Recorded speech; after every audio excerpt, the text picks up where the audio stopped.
नमस्कार दोस्तों। आज हम कक्षा 10 के सामाजिक विषय के सिलेबस का को देखेंगे कि कक्षा 10 का सिलेबस सामाजिक विषय का इसमें क्या है, क्या नहीं, हमें क्या पढ़ना है और क्या नहीं पढ़ना है।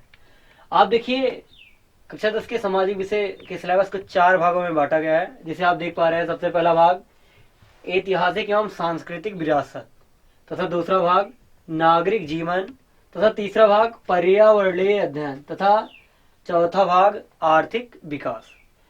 अब हम इसके पहले भाग में देखेंगे कि हमें क्या पढ़ना है और क्या नहीं। देखिए, भाग एक आपको बताया गया है। जैसे भाग एक ऐतिहासिक एवं सांस्कृतिक विरासत, इसमें हमें पढ़ना है, इसमें इसको दो सापेक्ष में हम पढ़ सकते हैं। पहला विश्व, दूसरा भारत।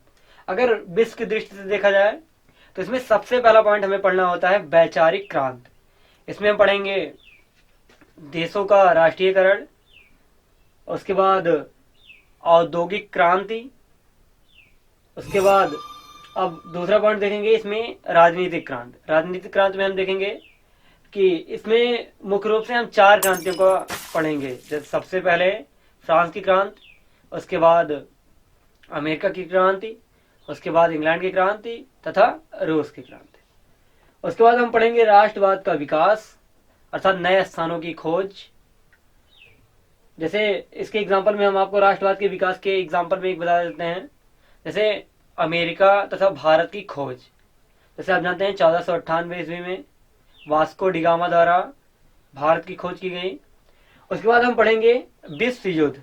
इसमें मुख्यतः हम 2 विश्व युद्ध पढ़ पाएंगे। सबसे पहले प्रथम विश्व युद्ध,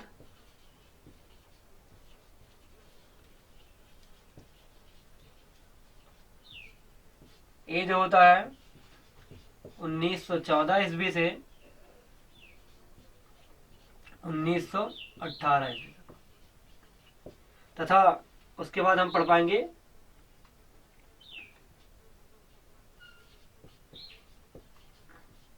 द्वितीय विश्व युद्ध। ये जो होता है 1939 ईस्वी से 1945 ईस्वी तक। उसके बाद हम इसके दूसरे परिप्रेक्ष्य में देखेंगे तो हम पढ़ेंगे भारत, अर्थात यूरोप का भारत आगमन। जैसे आप जानते हैं कि वास्को डी गामा भारत आता है, उसके बाद यहाँ पे अपनी फैक्ट्रियां लगाते हैं। तो इसमें हम पढ़ पाएंगे आधुनिक भारत का इतिहास। इसमें हम यहीं से प्रारंभ करेंगे।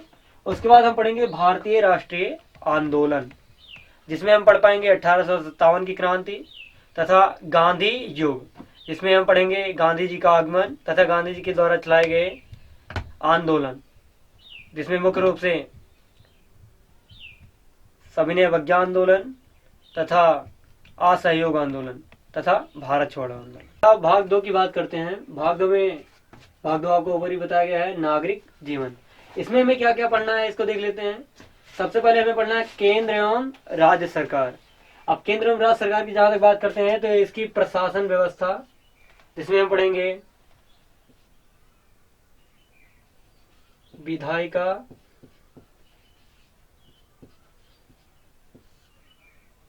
विधायिका, जिसे हम संसद भी कहते हैं, जो विधि अर्थात कानून को बनाने या कानून को पारित करने का कार्य करती है देश के लिए। उसके बाद हम पढ़ेंगे कार्यपालिका,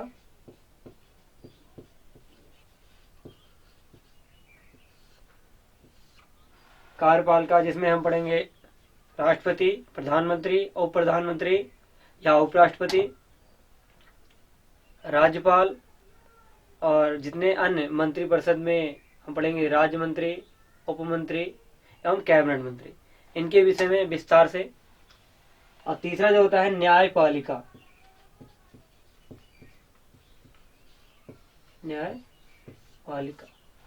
जिसका मुख्य कार्य क्या होता है, न्याय देना, अर्थात जिसे आप कोर्ट कहते हैं। तो केंद्र में भी और राज्य में भी, अगर केंद्र में हम देखते हैं तो विधायिका का कार्य संसद करता है, तथा अगर हम इसको राज्य में देखते हैं तो विधायिका का कार्य विधानमंडल करता है। वैसे कार्यपालिका में हम देखते हैं केंद्र में तो सबसे बड़ा राष्ट्रपति, उसके बाद प्रधानमंत्री, उसके बाद उपराष्ट्रपति, इसी प्रकार इनकी श्रेणियां चलती रहती हैं। उसके बाद मंत्रिपरिषद। और अगर हम इसको राज्य में देखते हैं तो आप जानते हैं राज्यपाल में सबसे बड़ा राज्य में सबसे बड़ा राज्यपाल, उसके बाद मुख्यमंत्री, उसके बाद कभी कभी उप मुख्यमंत्री। इसी प्रकार राज्य में भी मंत्रियों की जो संगठन है या मंत्रिपरिषद है वो कार्य करती रहती है। अब हम देखते हैं भारतीय न्याय व्यवस्था। भारतीय न्याय व्यवस्था को न्यायपालिका में ही जोड़ा जा सकता है। इसमें हम पढ़ेंगे, आप जानते हैं सबसे पहले सुप्रीम कोर्ट, उसके बाद यह देश स्तर पे यह सबसे बड़ा कोर्ट होता है। उसके बाद हम पढ़ेंगे हाई कोर्ट, जो लगभग प्रत्येक राज्यों में होता है। उसके बाद हम पढ़ेंगे डिस्ट्रिक्ट कोर्ट या जिला न्यायालय। अब हम देखते हैं इसमें तीसरे नंबर पर हम पढ़ेंगे भारतीय विदेश नीति, जिसमें हम अंतर्राष्ट्रीय संबंध पढ़ेंगे। जैसे आप पहले वीडियो में देखे थे, भारत और पाकिस्तान, भारत और अफगानिस्तान या भारत से सटे हुए अन्य देश। और इसमें हम पढ़ेंगे अंतर्राष्ट्रीय संगठन, जैसे आप सुनते हैं सार्क या जिसे दक्षिण बोलते हैं। इसमें लास्ट नंबर पढ़ेंगे देश की बाह्य एवं आंतरिक सुरक्षा, इंटरनल सिक्योरिटी। तथा इसमें और हमें पढ़ना है सड़क सुरक्षा एवं यातायात, जिसमें हम पढ़ेंगे कि सड़क पे हमें कैसे चलना चाहिए या सड़क के नियम क्या है और हमारे चलने के नियम क्या है। चलिए भाग 3 की बात करते हैं। भाग 3 में हम जानते हैं, आपको पहले बताया गया है पर्यावरणीय अध्ययन। इसमें हम पढ़ेंगे भारत का भौतिक पर्यावरण या भारत का भौतिक स्वरूप। इसमें हम पढ़ेंगे भारत की स्थिति, भारत का विस्तार। उसके बाद हम पढ़ेंगे भारत की जलवायु। उसके बाद हम पढ़ेंगे भारत में होने वाली आपदाएं। आपदाओं को हम 2 प्रकार से पढ़ेंगे, मानव निर्मित आपदा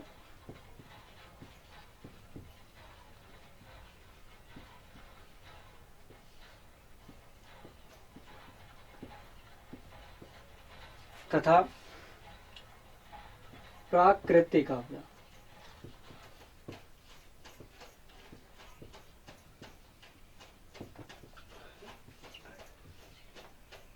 मानव निर्मित आपदा में, प्राकृतिक आपदा में जैसे हम पढ़ेंगे भूकंप, ज्वालामुखी, भूस्खलन। तथा मानव निर्मित आपदा में पढ़ेंगे जैसे एक्सीडेंटल केस, एक्सीडेंट। तथा उसके बाद हम दूसरे इसके भाग में देखेंगे संसाधन। संसाधन में भी इसको भी हम 2 भागों में पढ़ पाएंगे, मानव निर्मित संसाधन तथा प्राकृतिक संसाधन। प्राकृतिक संसाधन में हम पढ़ेंगे भूमि संसाधन, खनिज संसाधन, वायु संसाधन, जल संसाधन एवं मृदा या मिट्टी संसाधन। और इसे मानव निर्मित संसाधन में हम पढ़ेंगे, जैसे आप देखते हैं जो मानव ने बनाया है जिन संसाधनों को, जिसमें हम यातायात के बारे में तथा अन्य जो मानव द्वारा निर्मित हैं वैसे संसाधनों के बारे में पढ़ेंगे। तीसरा हम पढ़ेंगे कि भारत देश विकसित होने की ओर अग्रसर है, उसके तथ्य, उसको जानेंगे किस प्रकार से भारत देश विकास की ओर अग्रसर कर रहा है और कैसे हम हाल ही में इसे देखेंगे कि भारत देश विकसित देशों में गिना जाएगा। अभी आप जानते हैं कि भारत देश विकासशील देश है। और आपदा में जैसे अभी आप कोरोना पढ़ पा रहे हैं, सुन पा रहे हैं, तो कोरोना भी मानव निर्मित होगा या प्राकृतिक, इसके बारे में हम जानेंगे।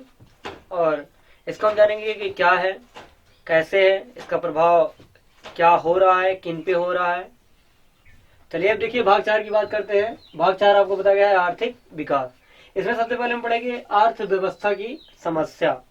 जैसे आप अभी देख पा रहे हैं कि लोगों का पलायन हो रहा है गांव की ओर, और अर्थव्यवस्था क्यों ढीली पड़ती जा रही है, अर्थात ऐसी क्या समस्याएं हैं जिनके कारण से अर्थव्यवस्था कम होती जा रही है।